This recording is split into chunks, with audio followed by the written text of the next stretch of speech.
Students, சமன்பாட்டியல் 2ஆம் கணக்கு root of 2 root of 3 ஒரு பல்லுறுப்புக்கோவை சமன்பாட்டை காண்கன்னு சொல்லியிருக்கு.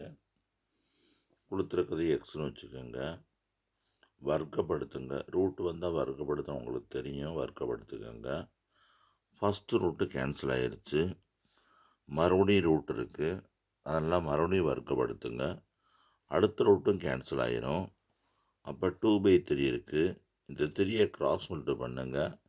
x4 3x4 வந்துடும்.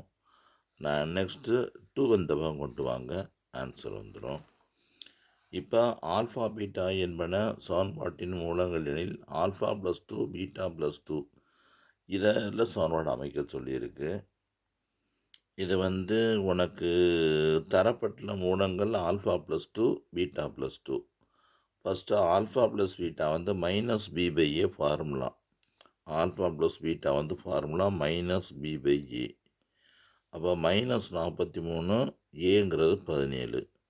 ஆல்ஃபா பீட்டாங்கிறது c/a. c -63 a 17.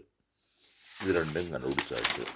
இனிமேல் மூலங்களின் சமன்பாட்டை நம்ம கண்டுபிடிக்கணும். மூலங்களின் கூடுதல் கண்டுபிடிக்கணும். மூலங்களின் கூடுதல்னால் ரெண்டையும் ப்ளஸ் பண்ணணும்.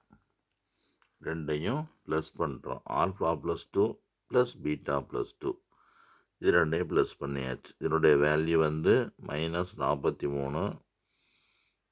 இது ரெண்டுக்கும் 43. ரெண்டையும் ப்ளஸ் பண்ணால் 4. மீச்சம் எடுத்தாச்சு.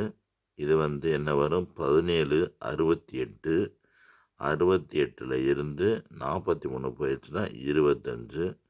மூலங்களின் பெருக்கல் பலன் ஆல்ஃபா பீட்டா 2 ஆல்ஃபா 2 பீட்டா 2 4.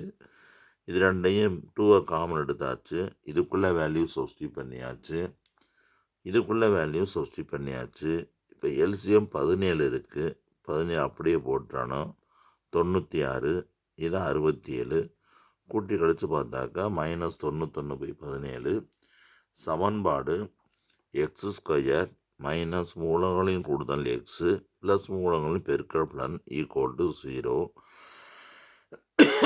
இப்போ எல்லாத்தையும் 17ஆல் பெருக்கிடணும். 17ஆல் பெருக்கணும் அல்லது என்ன செய்யணும்?